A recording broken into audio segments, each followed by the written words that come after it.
If you're an AMD shareholder and you're up over 78% over the last year, hit that thumbs up button. If you are a fanboy of Intel, you should unsubscribe, hit the thumbs down button, and close the video because you're not going to want to see the Q1 results AMD just put up. What is going on, investors? Hopefully you guys are doing well out there. We've always got to take a little shot at the Intel fanboys who are constantly in my comments saying that I don't know anything about semiconductors, but yet we have picked one of the best semiconductor stocks time and time again, and that is Advanced Micro Devices.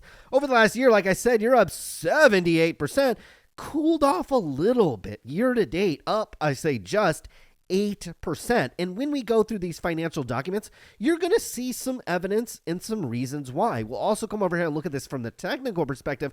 We are pulling back and approaching levels where I actually think you can, quote, buy the dip on AMD if you want to. So you're going to want to stick around for that. And look, this stock outside of the NVIDIAs and maybe a handful of other semiconductor stocks has just consistently been outperforming. Over the last 5 years, up 479%. Over the past 10 years, you're up 4,000%. I can't do the math, but man, if you put $10,000 in this one, you'd be up huge. Revenue coming in at $5.5 billion. Just, and should I say just, 2.2% growth. It did beat expectations by just a small amount. For the upcoming quarter, the second quarter, AMD is expecting $5.7 billion plus or minus $300 million.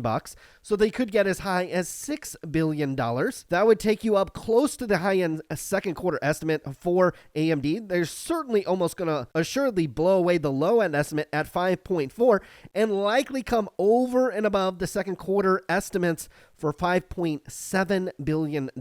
So the company putting up a quarter that was good. Second quarter guidance was good. Neither of it is great.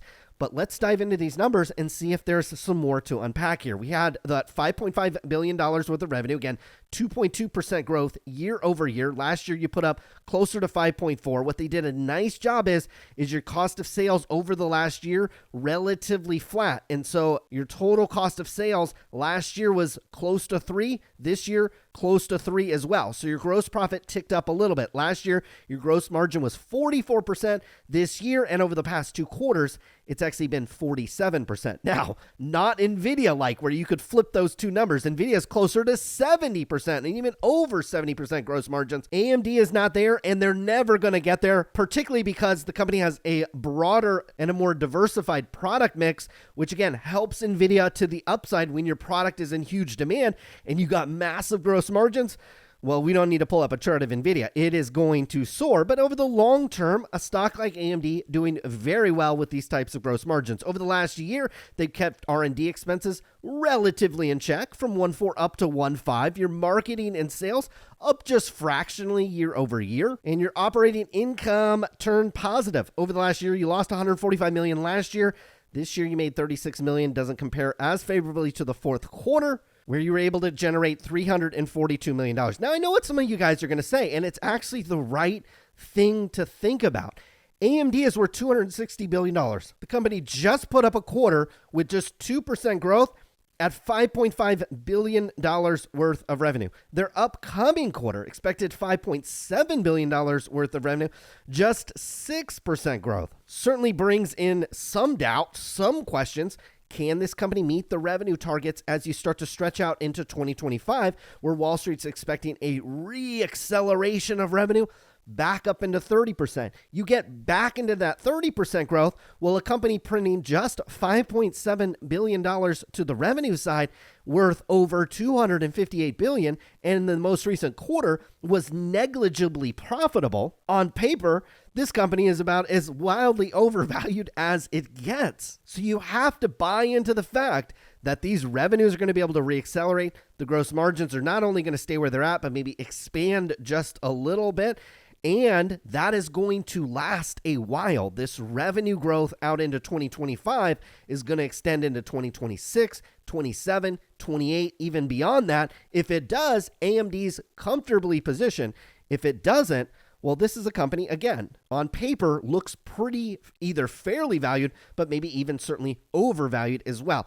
Over $5 billion, nearly $6 billion in cash, balanced off by a small amount of long-term debt. This is the difference between this company and an Intel. Intel has a huge debt position. They're tacking on more debt. They're having to invest billions, tens of billions of dollars into their foundry business. Despite what the U.S. government and despite what the CHIPS Act is going to contribute, they're going to have to invest huge amounts. This company doesn't have to do that. Their balance sheet will remain intact. And so if you do have a slowdown, if you have some bumps along the road going forward, well, this company is well positioned to survive it. Now, from a cash flow perspective, maybe it's a little better. You pull down a paltry $123 million worth of net income. Last year, you lost $140 million. You get to add back in depreciation, stock-based compensation, some other stuff. Come down here to net cash provided by operating activities. Certainly doesn't look like Google, Microsoft, or even NVIDIA. Just $521 million. Last year, you were at $486. So you ticked up a little bit. You want to annualize this number out. Again, you're close to $2.25 billion in terms of operating cash flow. I'll have to remind you, we've got a big valuation, $258 billion valuation on this one, and you're printing $2.5 billion generously to the operating cash flow side. But this company doesn't have to invest in a whole lot. Purchase of property, plant, and equipment. Barely anything because they were designing the chips and then they partner with TSM to actually make the chips.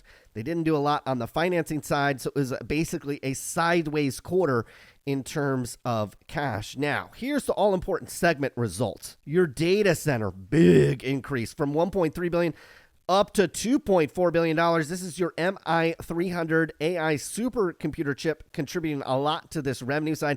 2.3 in the previous quarter. I'm glad they give us kind of a quarter-over-quarter view. You're seeing a little bit of a flattening in terms of demand there, but year over year still big. Also operating income up huge over the last year, 148 million all the way up to 540 million, although again sideways to down over the previous quarter. On the client side, this is your PC side, we saw with Intel dramatic increase in PC sales, and you're seeing it follow through with AMD. 739 million last year, all the way up to nearly $1.4 billion. You almost doubled your net revenue there. Your operating income sliding positive to $86 million. Pretty slim margins if you ask me. Then your gaming. So those gaming consoles, the PS5s, the Xbox, seeing a slip off there as that console kind of refresh cycle has played itself out a little bit. 1.8 billion last year, now up to 922. You'd expect sequential quarter over quarter as the fourth quarter people buy those things for Christmas gifts. Your net income slipping to just $151 million. And then you got your embedded. This is more or less your custom chips. There is some AI quote data center stuff in this. Your net revenue disappointing. 1.6 billion last year, $1 billion last quarter, down to 846, but this is a mega high margin business. Look at this. 800 million last year, 342. So despite embedded being 1, 2, 3, fourth place in terms of net revenue, it's actually second place as it comes to operating income. So you'd like to see them expand the custom silicon business even more. You look at some of these other companies, Meta, Microsoft, everybody's got some custom silicon these days, and it'd be nice if AMD continues to capture that market. Tell you what, these are decent results. This is one of the stocks when I took over at Legacy Research, one of the stocks that we actually released a recommendation on for free. Subscribers did absolutely fantastic over the last year. Again, you're up over 78% on this one, but we did recommend a sell. If my boss is watching this, he is cringing because I'm giving away probably too much information, but we did recommend selling this one as we had this big blow off top on the retreat. I can't remember the exact price we recommended selling this one, but my recommendation a few weeks ago, even a month or so ago, would have been to sell this one. Obviously, in hindsight, probably the right decision. If you hold AMD right now, wouldn't be completely alarmed. Look, you are still in the shorter term. You're making a series of higher highs, higher lows. All of that has been confirmed. None of that has been broken. But I would expect lower prices coming for AMD in the shorter term. If you take an elevator ride down, you should come down maybe south of 130. Fantastic spot to either open a position, maybe add to it a little bit. Again, you'd be on this gold trend line.